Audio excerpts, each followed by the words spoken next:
In part 2, I'm going to build a full zombie army and tame not one, but 2 mammoths. Guys, I finally did it. I've actually built a real army. Wait, bro, what's wrong with you? You good? Forward! Kill him! Today we're rolling as the Necromancer class. Both first skills, maxed out. So let's not waste time. Let's jump straight into it. We're skipping the early grind, the boring stuff. Straight to the good part. We place the map, it's gonna help us navigate. And in the very first chest, a good sack. Not bad at all. Alright, we take down the wolf and find this small house with a taming flute inside. Sadly, we don't need it yet. But later in the game, this thing will literally become our most important item. And here, an old flashlight. Just terrible. Straight junk. Heading back to base, we drop the campfire and upgrade it to level 3. Now the goal's simple. Find some cultists. We'll farm them for souls. Here, we drop 2 of them. But unfortunately, that's not enough. You need 3 souls for 1 resurrection. Still, no worries. By the next raid, we'll already be able to resurrect 1 or 2. That's progress. Oh, and we also find a jacket. Back at base, I decide to trade with the pelt trader. But yeah, didn't have enough time to farm a rabbit's foot. So I just bought a few things at the crafting table and built a cooking spot while I was at it. That's gonna help later. Then I brought the cultist I planned to resurrect. And finally, we get attacked. I defend easily. They didn't have a single ranged unit. All it took was an axe. And now, I can resurrect my very first cultist. Meet Sahur. I decided to name my first resurrected cultist Sahur in honor of the legend himself, Tung Tung Sahur. A little later, I stumbled upon a cake. And trust me, that's gonna be important later when we start taming the mammoth. Then I went to trade with the Pelco trader. From him, I grabbed an Evolver Amu. Didn't have much time left, but I also managed to snag a sphere. Jackpot. A giant sack. Literally the best loot he could have given us.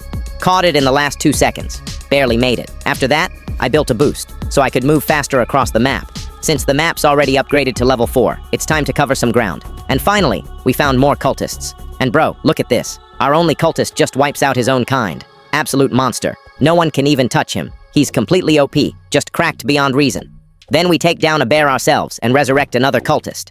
Sadly, our first Sahur didn't make it. Yeah, a little sad. But we keep going. Found iron armor, so we're getting tougher. And soon we'll have so many souls that reviving everyone will be a piece of cake. I found another pack of cultists in the middle of the map, and this time, way more of them. That means a ton more souls. And bro, check this out. 3 cultists literally one-shot a bear. Well, almost one shot. One of them died, but whatever. Our army's about to become unstoppable anyway. No problem, I can deal last shot myself, lads. Back at base, I started harvesting my first crops and found a strong axe. Pretty great drop. Perfect for farming wood, not essential for progress, but still, can't complain. Look at this. Wolves literally go flying from just 3 of our units. Imagine when we've got 6. These wolves are completely helpless. Back at base, I reworked some resources and decided to climb up the tower. Inside, a ruby chest and a chainsaw. Honestly, pretty great find. And right here, I was this close to restarting the entire recording, because those wolves and bears almost deleted me. But it's fine. Soon, I'll have such a massive army that nothing, and no one, will be able to touch me. You'll see that very, very soon. Then I started growing a small forest. And finally, I found the building that lets you upgrade Taming Flu and the fishing rod. Unfortunately, that means a lot of fishing. And yeah, we got attacked again, but now the army's grown to 4. Finally feels like we're getting somewhere. And now begins the most boring part of this entire run. But don't worry, I'll skip it for you. Fishing.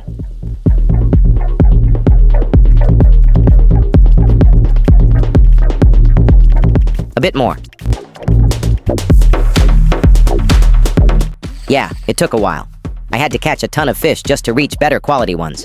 And with the weakest rod, yeah, that was painful. As you can see, I missed way more than a few. But eventually, I managed to pull enough. We'll need those later for alpha wolves and bears. Back at the base again, I built a lot more farming plots, cause we're gonna need a ridiculous amount of food.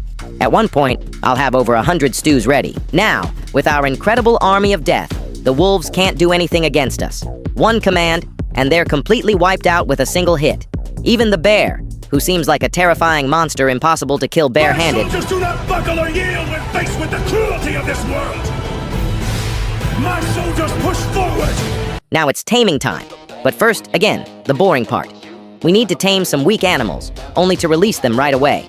Still, the wolf I tamed turned out to be actually pretty good, so I decided to make a small edit for him and celebrate a bit. Take a look.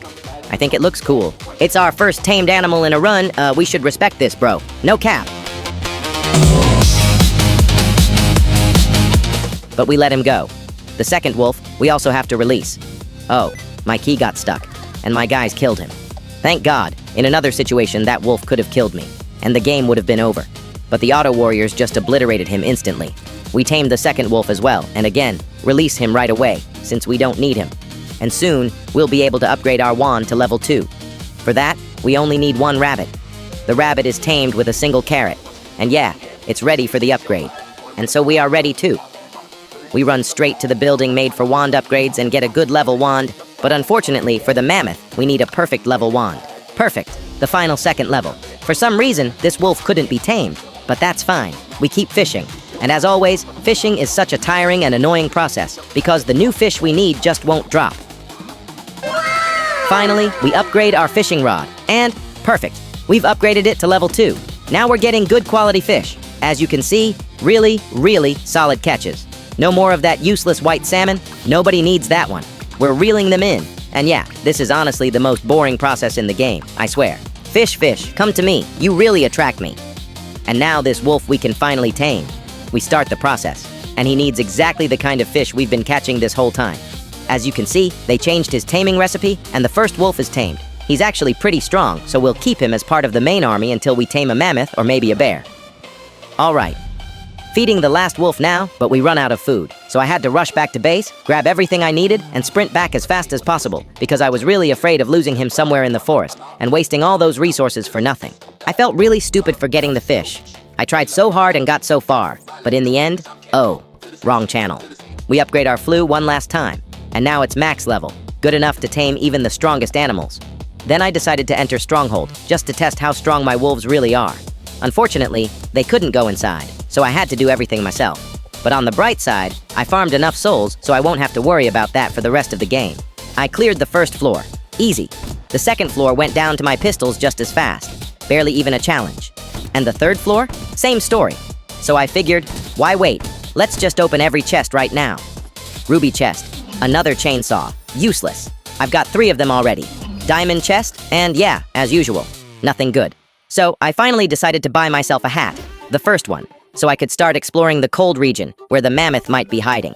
Also, yeah, I just wanted to stay a bit warmer for once. Then came one of my least favorite parts of this game, right up there with fishing, farming foxes. Foxes are honestly annoying little things. They don't deal much damage, but they're still a total pain.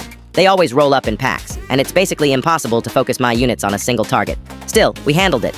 Took about 1 or 2 in-game days, and I managed to farm a decent stack of pelts. We need those to buy a level 2 hat, which is way, way better. There is one more hat which we will buy later. Grabbed it, our new warm hat. Looks kinda goofy, but it gets the job done. And then, we finally found him. The mammoth, deep inside the snowy region, and thankfully, nothing about him has changed. We start taming, and boom. This guy is really big belly boy, really hard to be friends with him. Guys, we've officially got our own mammoth. Huge find. Let's give him a name, something fun. Coco Jumbo. Yeah, Coco Jumbo. Coco Jumbo. Perfect. Now we've got a massive food supply, around 20 stews in inventory, with even more cooking. I decided to try taming a bear, but the resource requirements? Way too complicated. Oh my god, bro. Oh, hell no. So instead, I went for a regular bear. And honestly, so much easier. Bit less HP, slightly less damage, but the process? Smooth. We tame him. And now we've got the ultimate army, the panda bear, the mammoth, and our entire squad of cultists. Finally, I decided to build a small base, just to protect myself and the team. So, construction begins. Building has actually become one of my favorite things to do in this game. This time, I needed to build one massive circle around my base. And honestly, it took a while. The base is huge, but now... Arise, my army! It's done, and I've built my final army. Here they are, from left to right, the warriors who will fight for my honor, and for my life. We don't fully trust them, of course. The first one, Tralila. The second, Sahur. The third, Potapim. The fourth, Assassin Cappuccino. And the last, Ballerina Cappuccino. She's the only girl in the squad. Let's see how they handle a wolf. The wolf gets deleted in a second. All right, what about a bear? Almost the same. 2 hits, and he's down. Another bear. A one-on-one fight this time. Oh, both our bear and Ballerina Cappuccino got hit there. That's fine. This bear almost ate me alive, but my army, they shredded him. Those massive tusks just tore through everything. And finally, a small army of cultists. My squad walks out of the night and devours them alive. They're absolute monsters, destroying everything in their path. It's unreal. They tore in pieces alive from my enemies. Even developers themselves don't stand a chance. All right, my army, 1-2, 1-2, 1-2, move it. Good job, guys. You are such an elite force, guys. I'm proud. Hey, buddy, you okay there? I think your head's stuck. You good? We can cut it off. You don't use it much, don't you? In the snow region, I decided to capture one last cultist, the Juggernaut. Took him down with the army easily, but for some reason, I couldn't resurrect him. So I stayed with my current team, already strong enough to take on any boss. They can kill anyone. We don't need you, Juggernaut. You can't do anything to us anyway. And as for the final army, we'll deal with them easily, even without you. Guys, if you want to see more videos like this, make sure to subscribe and leave a like. And that's it for today. Bye-bye.